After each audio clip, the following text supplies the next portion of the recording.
What on earth are Chinese soldiers doing fighting for Russia in Putin's war against Ukraine? The answer to that question is pretty simple. Putin is taking any help that he can get. In the case of China, he isn't working alongside that nation in the same way he is with North Korea. But when Chinese mercenaries are willing to take his rubles to fight in Ukraine, Russia's leader isn't going to let that opportunity pass him by. But those Chinese mercenaries are running into some major problems. You may have already heard exactly how devastating Putin's meat grinder approach to his special military operation in Ukraine has been for his own people. Ukraine says it can claim to have killed or injured at least 780,000 Russian troops, and it's adding to that number at a rate of over 1,000 per day, with some reports stating Russia is losing 1,200 soldiers every 24 hours. So what's the problem for the Chinese mercenaries? They're being fed into that very meat grinder, and those who have survived have a lot to say about it. Over the last few months, several of these mercenaries have exposed the brutal conditions to which Putin subjects them. And in this video, we're going to uncover exactly how Putin treats his Chinese soldiers, straight from the mouths of those who have managed to survive the Ukraine meat grinder long enough to talk. We start with the report. In early October 2024, Newsweek published a piece in which it reported on the fates of several Chinese mercenaries who'd gotten themselves tied up in the Ukraine war. Those mercenaries were among the thousands of non-Russian soldiers Putin has bought the services of since he started his special military operation, and they'd suffered the same fate as many tens of thousands who'd came before them. The mercenaries were dead. An X-account named PSO1, which seems to exist to honor fallen Russian soldiers, revealed the fates of the mercenaries in a post, reading, "The Ukrainian armed forces have killed 2 Chinese mercenaries, according to Russian channels." Below that lay a link to a Telegram video, through which we learn that the mercenaries were given funny little nicknames of Sprite and Cola.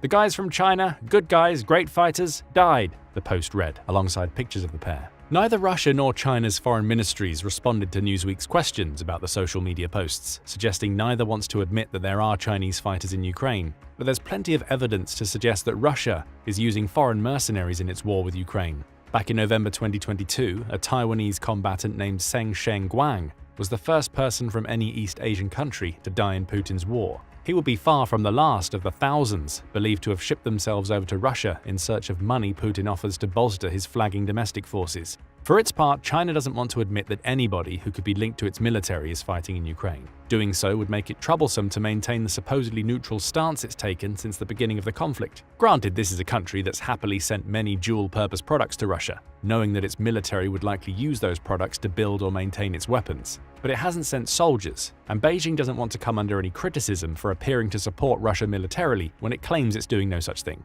And to be fair to China, it isn't. The 2 dead Chinese soldiers were mercenaries. Taken in isolation, this may seem like a sad case of 2 soldiers chasing money only to be killed on the Ukrainian battlefield. Sad for the mercenaries and their families, but there's no suggestion of brutality or mistreatment by Putin's regime in Newsweek's story. But that may simply be because the 2 mercenaries died before they got the chance to share their stories. We can't say the same for the slew of other Chinese fighters who are just now coming to light to tell us how they, and likely these 2 dead mercenaries, are really being treated by Russia. On October 22, 2024, just 20 days after the news of the deaths of these 2 Chinese mercenaries emerged, the China Observer published an interesting video. It claimed to have evidence that 153 Chinese mercenaries had been used as cannon fodder for Putin's war against Ukraine. Some fled, and those that ran soon found Russian soldiers weren't going to let them get away, as they gave chase to push those mercenaries to Putin's seemingly everlasting meat grinder. The video featured footage of Chinese soldiers fighting in Ukraine, describing the conditions Putin's war placed them in. "A lot of fans have been asking me about joining the Russian military as a mercenary," one fighter claims. "So let me explain. Listen, if you're still able to make a living back in China, don't come here to be a mercenary. Being a mercenary means your life is basically over, with the war being this intense." The soldier continues, "Coming here makes you a target, plain and simple. They might offer you 20,000 yuan a month, but there's no guarantee you'll make it back alive. Once you're on the front line, the chances of surviving are slim." Putin's tactic for attracting his Chinese soldiers is made clear. He flashes some cash at the mercenaries in the hope that the money will blind them to the brutal reality of the Ukrainian battlefield. The mercenary suggests that 20,000 yuan per month was his price tag. That amounts to a little over $2,700, a tiny price to pay for the life of a soldier, but still substantially more than the $1,792 per month Forces News says Russia pays as the starting salary for its homegrown soldiers. The video goes on to show several more Chinese mercenaries explaining the conditions to which Putin subjects them. One is taking part in a training session as he shoots a video of himself using his cell phone. He explains that even at the training stage, Russia is lying to its mercenaries. The soldier expected to be walking 5 kilometers, around 3.1 miles, only to find out that he was being forced to add another 1.8 miles on top of that. And that was just the first leg of his trip. The mercenary needed to get back, meaning another 4.9-mile jaunt to camp. And worst of all, it appears the Chinese mercenaries are the only ones being forced to walk. "I see others riding in cars, but we're walking on our own 2 legs, the mercenary complains as he trundles on. "Here everyone else's training involves rides to and from locations, but we walk." This may seem like a minor issue, given that marching is part of military life, but it's the part about the other soldiers getting rides that reveals Putin's true approach to his Chinese mercenaries. Though he pays them better than many of the Russian soldiers he uses as cannon fodder, he also shows them that he thinks less of them from the very first stages of training. A Russian soldier gets to ride in a car, a Chinese mercenary has to march. The great irony of it all is that the mercenary is part of Russia's mechanized infantry. These are soldiers who are supposed to have armored vehicles, motorbikes, and similar forms of transportation.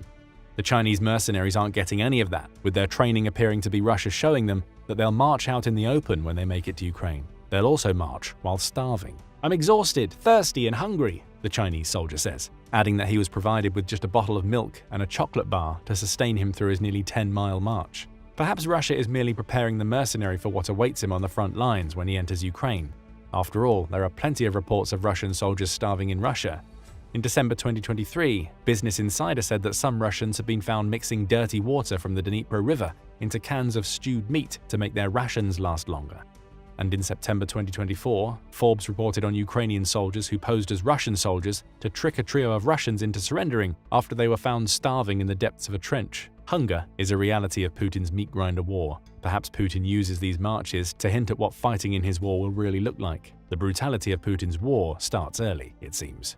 It gets even worse for the Chinese mercenaries. Russian command failures put them at even greater risk than they should be once they reach the war's front lines. October 20th, 2024 saw Teacher Lee is Not Your Teacher, who is a social media influencer, post a conversation between a pair of Chinese mercenaries to X. Both were serving in the Russian military, with each having already seen action in Ukraine. The first of the soldiers pointed out the many command problems seen in the Ukraine war. "When I was in Donbass, I said it was a command failure. I criticized how the Russians fought. I cursed them and argued with them on the front line." Frustration clearly boiled over for a mercenary who saw just how many problems there were in Russia's approach to the war. "Damn, it's just command failure after command failure. This is really just how things always are." If you've ever wondered just how Russia has managed to lose so many hundreds of thousands of soldiers when fighting in Ukraine, these comments tell you all you need to know. The upper echelons of Russia's military command simply don't care what happens to the soldiers on the ground. Their instructions, assuming they deliver any, are seemingly incomprehensible or otherwise broken. As for the Chinese mercenaries being paid to fight Putin's war,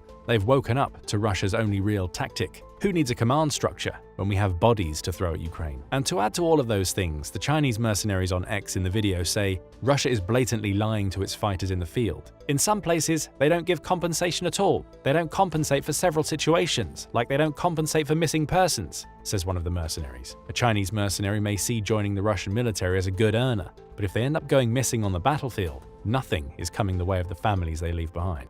And Russia has a very loose definition for the word missing. "Those bodies lying everywhere, those are all considered missing," claims the mercenary. He then says that the constant explosions caused by artillery fire and Ukrainian rocket attacks means that many of the men he's served with die in circumstances so severe and gruesome that you can't even see their faces anymore. As the second fighter adds, "You can't see their military tags, and some people were blown into pieces." All of those Chinese mercenaries are being classified as missing in action rather than killed in action. And it's here where the 153 Chinese mercenaries dead claim we mentioned earlier in the video comes into play. While expanding on the missing versus dead issue, the second mercenary says, "Today, when I went to submit the casualty list, the death toll on my list had risen to 153 people, all Chinese who went in.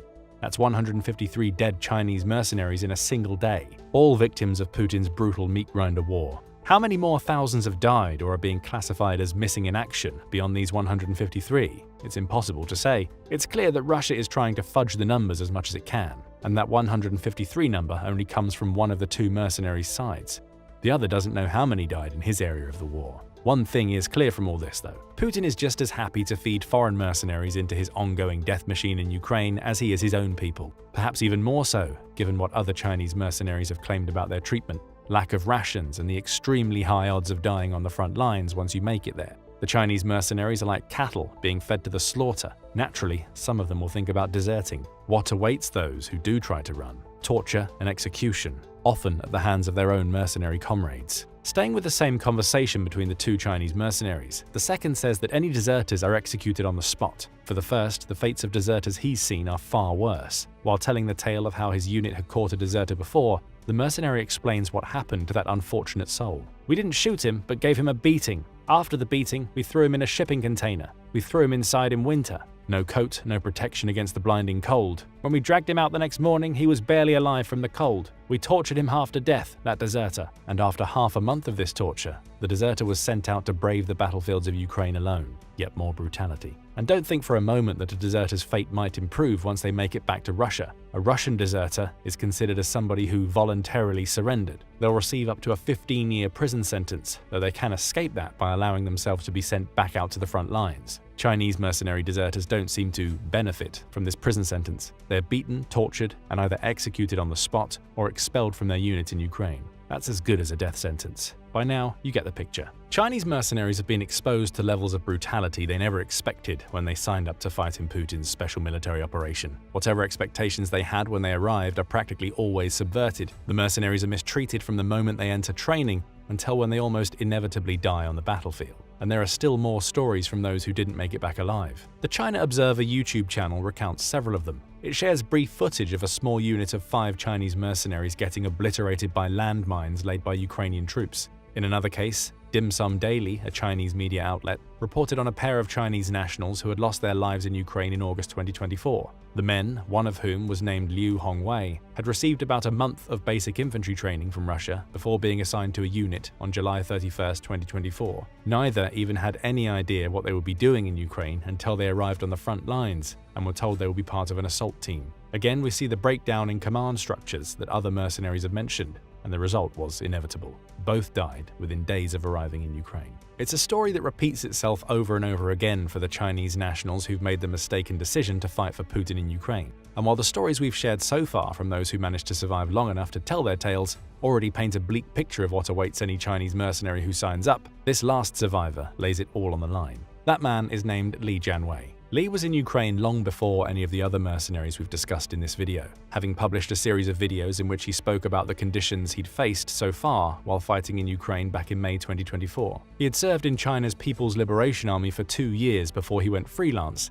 and accepted Russia's offer to fight in Ukraine. Like so many mercenaries before him, Li ended up regretting his decision. One of Li's videos shows him lying in what appears to be a military barrack following several weeks of taking part in offensives throughout Ukraine. He'd survived for now, but he was worse for wear. Li tells his audience that he hasn't had a bowel movement in over 2 weeks, likely due to the fact that he'd barely eaten anything while out on the front lines. It appears that if mercenaries in training are given a chocolate bar and some milk to make it through a 10-mile walk, those on the front lines aren't even receiving enough for their bodies to produce waste. That's made clear in Li's later videos, where he talked about only having eaten canned food 3 times during his multi-week deployment. Beyond that, he managed to scavenge 4 sticks of butter while patrolling. That's it. Simply put, Putin isn't sending anywhere near enough food to any of his soldiers, be they Russian or Chinese mercenaries. Li says he took part in a first-wave offensive containing 12 people. Straight away, we see Putin's predominant military tactic: send wave after wave of cannon fodder at Ukrainian positions until they finally break down. Those tactics have been referred to as meat assaults. The Russians use these units in most cases purely to see where our firing equipment is located and to constantly exhaust our units, Lieutenant Colonel Anton Bayev of Ukraine's National Guard told the BBC in July 2024. Those unfortunate enough to be in these waves are usually killed, with Russia being happy to leave their bodies on the battlefield. Somehow, Li managed to survive being one of the first ones into a fight in this wave-based strategy. Most didn't. Li says the soldiers who fought alongside him lasted an average of between 8 and 10 hours from the moment they entered the battlefield until a Ukrainian bullet or shell killed them. For Li, it was being thrust into urban combat for which he'd never prepared that was the most dangerous thing. He calls this street combat very brutal, before noting that many died due to Putin's ill-conceived meat assaults. Li and his comrades were subjected to attacks by drones, which are capable of dropping bombs or serving as kamikaze units to take out small units of soldiers. And worst of all for Li and other Chinese mercenaries, they're barely equipped to fight back. The munitions here are weak, he says when talking about Russia's weaponry. Again, we see a familiar tale. Li barely ate, his weapons were poor, and the worst thing about it all was that this was by design. Putin doesn't care if his Chinese mercenaries die. He just needs more bodies to feed into his waves. And to top it all off, Li and his comrades barely ever got a chance to rest during this time on the front lines. Speaking about his previous battlefield experiences, he says, "In the past, the longest was 24 hours. We used to rest during the day and fight at night." But the fighting never seems to stop in Ukraine. Putin's Chinese mercenaries are forced to fight day and night with poor weapons and a complete lack of food if they're to stand any chance of surviving. "You have nowhere to hide," Lee concludes. What we see here is tale after tale of the brutality that Putin has created with his approach to the war. Russia's tactical ineptitude means it's relying on simply throwing soldiers at Ukrainian fortifications, losing thousands of fighters in the process through an outdated cannon fodder approach. Hundreds of Chinese mercenaries have already died in Ukraine. And it's not going to get any better for any other foreign fighters who head to Russia to fight for Putin.